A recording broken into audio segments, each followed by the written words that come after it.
vamos a pronosticar los activos requeridos, proporcionar a las ventas a efectivo, las cuentas por cobrar, el inventario, la planta, equipo, cuentas por pagar, gastos acumulados. Pasivos y capital contable, inicialmente los del año base, o sea, con los que arrancamos el año. Y las utilidades retenidas, o sea, las que ya había más del primer ensayo. Y si el balance no cuadra, la diferencia son los fondos adicionales necesarios, ¿no? para el balance. Método del balance proyectado. El siguiente paso es la obtención de fondos adicionales necesarios.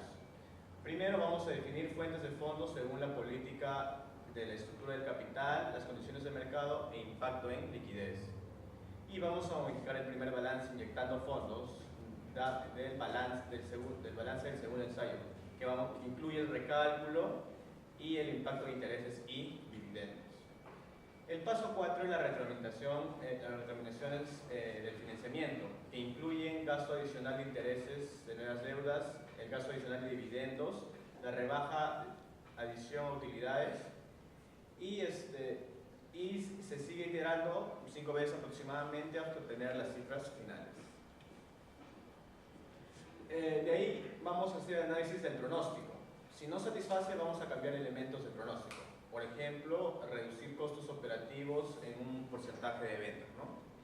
Y otro paso para hacer el análisis del pronóstico es examinar los estados financieros proyectados y verificar si están de acuerdo con las metas que se traza la empresa. Eso implica el análisis de razones financieras. Dentro de ello está reducir el días de cobro de cartera y aumentar la rotación de inventarios. Y ahí hacemos el cálculo nuevamente y analizamos el nuevo pronóstico. Y se iteran las veces que sean necesarias para obtener las cifras finales. Bueno, acá hemos visto un caso práctico. He tratado de copiar todo el problema. Es el gerente financiero que determina cuáles serán las consecuencias financieras de una empresa si esta mantiene su actual curso o lo modifica. Bueno, nos pasamos directamente al pronóstico de ventas de la empresa. La capacidad comercializadora de una empresa se refleja en una dinámica de sus ventas. No obstante, el predecirla no es una función única y exclusiva del área financiera. O sea, no solamente el área financiera es la que pronostica las ventas, sino para determinar el monto de las ventas es necesario conocer si la empresa tiene la capacidad productiva. Eso quiere decir que se puede pronosticar las ventas, pero no sabemos si vamos a cumplir con los requerimientos de los clientes. Asimismo, la capacidad financiera tomará parte cuando los fondos existentes no sean suficientes para cumplir con las expectativas de inversión, producción y comercialización. Una demanda mal calculada puede llevar a los siguientes problemas de una compañía. ¿Qué problemas puede ser si calculamos mal la demanda? Si la demanda es menor que la capacidad instalada, la empresa incurre en sobrecostos por depreciación, costos fijos y materia prima, entre otros, haciendo que su costo de oportunidad se incremente, afectando en un futuro cercano las metas de rentabilidad y liquidez por la baja rotación de sus ventas. Eso es en el peor de los casos, ¿no? Si es que la demanda no cumple con las expectativas.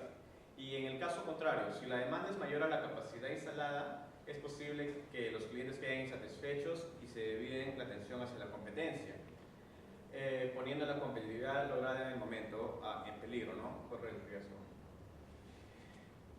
Si la persona encargada de realizar proyecciones es amplia, conocedora de su organización y del entorno al cual pertenece la compañía, un análisis de tendencias en las ventas es un método con alta probabilidad de éxito para el futuro. Entonces ahí entra el método del balance general proyectado. ¿En qué consiste el método del balance general proyectado? Es si una empresa necesita conocer el volumen que efectivamente requiere para un momento determinado y revertirse efectiva en el negocio el cual será su generación de recursos, o sea, la generación de recursos, necesariamente debe acudir al uso de pronósticos financieros y dentro de ellos el más aplicado es el método del balance general proyectado. Este método se inicia con el pronóstico de las ventas, que ya hemos hablado, y también se hace utilizando diferentes métodos. Este ejemplo muestra los datos históricos de una empresa, la capacidad de potencial, la capacidad utilizada, las unidades producidas y vendidas, y ahí podemos ver los números, los gastos de venta por unidad vendida, el precio. ¿Cuál es la política de ventas y compras? El gerente de la compañía solicita a su gerente calcular cuál será el estado de la empresa al final del siguiente periodo.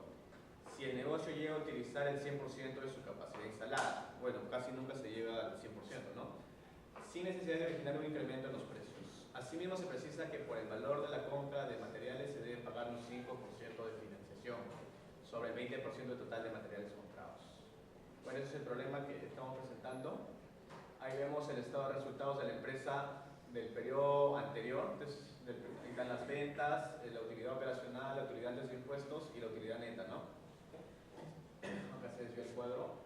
Se conoce que el número de acciones es de 10.000 y que la empresa retiene utilidades. Como se puede apreciar, los costos y gastos variables corresponden acá está en porcentajes, corresponden al 34.36 y 15% de las ventas respectivamente.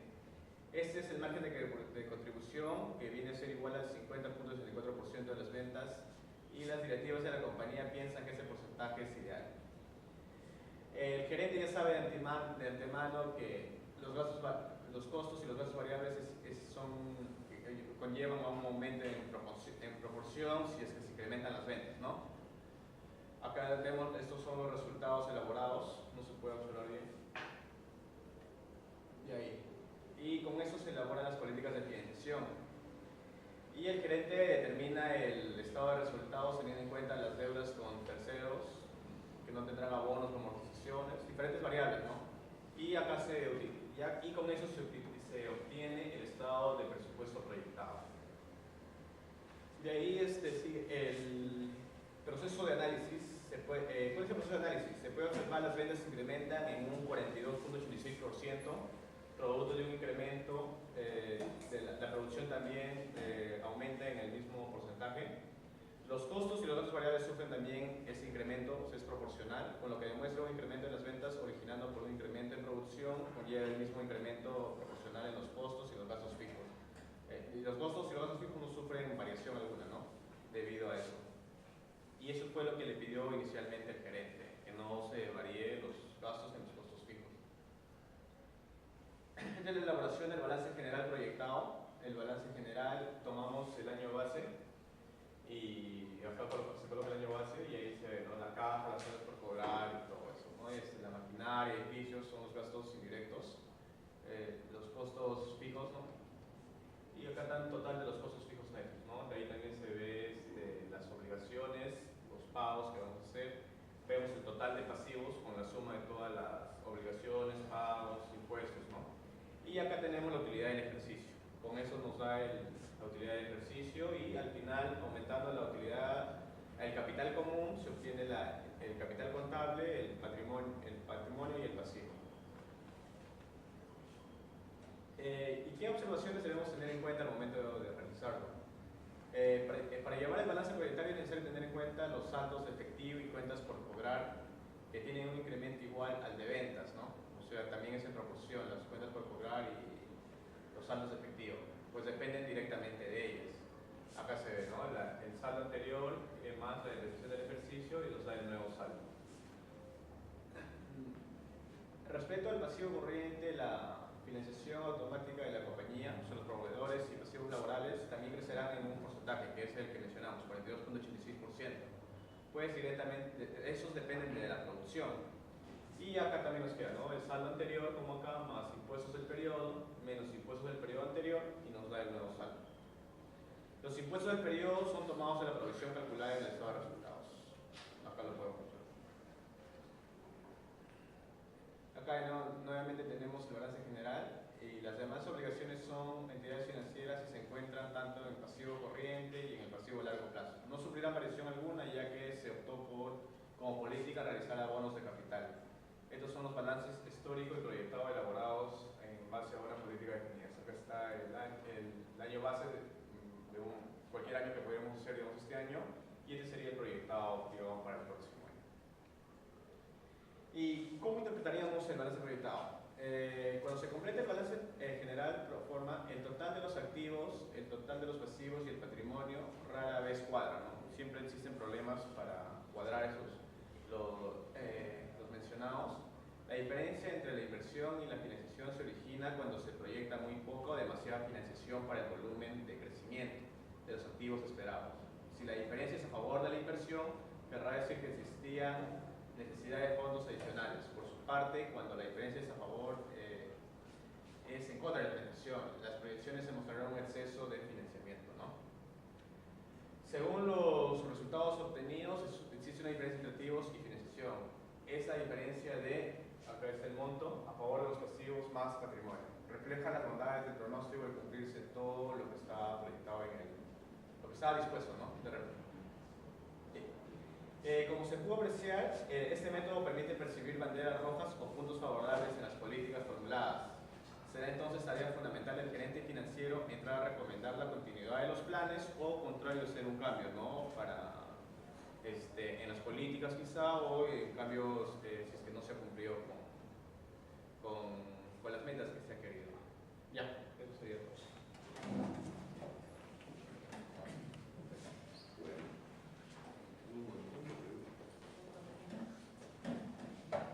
¿Acero se encuentra? Señora Acero. No, ya está retirado. Alvarado. Alvarado. Alvarado. No, yo. Arresti. Yo. Una pregunta al señor Calderón. Al señor Calderón. Señor Calderón. Tome asiento usted, señora. ¿Cuál es su pregunta para el señor Calderón? Señor Calderón. El presupuesto financiero tiene una importancia dentro de empresas que financian, ¿no? ¿Y qué pasa con las empresas que no financian? ¿Tiene alguna importancia? No, bueno, eso va a depender mucho de la necesidad de la empresa, ¿no? Hay empresas que, por ejemplo, ¿no?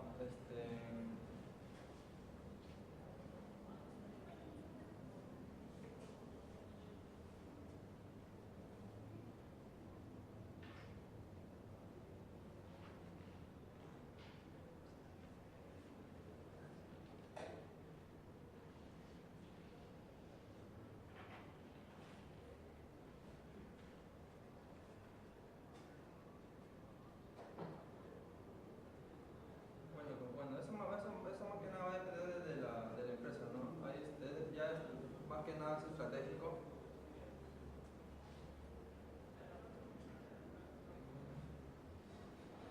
Más que nada es estratégico. Arroyo. Señor Arroyo. Por favor, señor Arroyo, que haga su pregunta. Hagan una pregunta a Condori. Al señor Condori. En una de las diapositivas mencionaron que Pueden usar pasar. Pueden usar que de las áreas que hay otras áreas además del área de ventas que se pueden encargar de hacer una proyección de ventas. ¿Qué otras áreas son las que también se encargarían de hacer la proyección de ventas o estarían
sea, por ejemplo, el área de producción, ven la cantidad que va a producir y ellos se sustentan bajo un supuesto de cuánto es lo que van a vender. Muy bien, gracias. Gracias, señor Contador. Guamán, señor Guamán, ya. Señor Guamán, por favor. A Leiva, señor Leiva. Buenos días. Ustedes mencionaron algunas importancias, ¿no?, de hacer un presupuesto, pero ¿tiene alguna desventaja hacer esto, hacer proyecciones con un presupuesto? ¿Me pueden mencionar algunas desventajas de hacer un presupuesto Financiero. Como hay ventajas, sí. Debe haber desventajas, es lógico. ¿Cuál sería la desventaja de hacer un presupuesto? Tiene razón. Debe haber alguna desventaja, si no, el mundo no es mínimo, es dicotómico. Costo. A ver, ¿cuál sería la desventaja de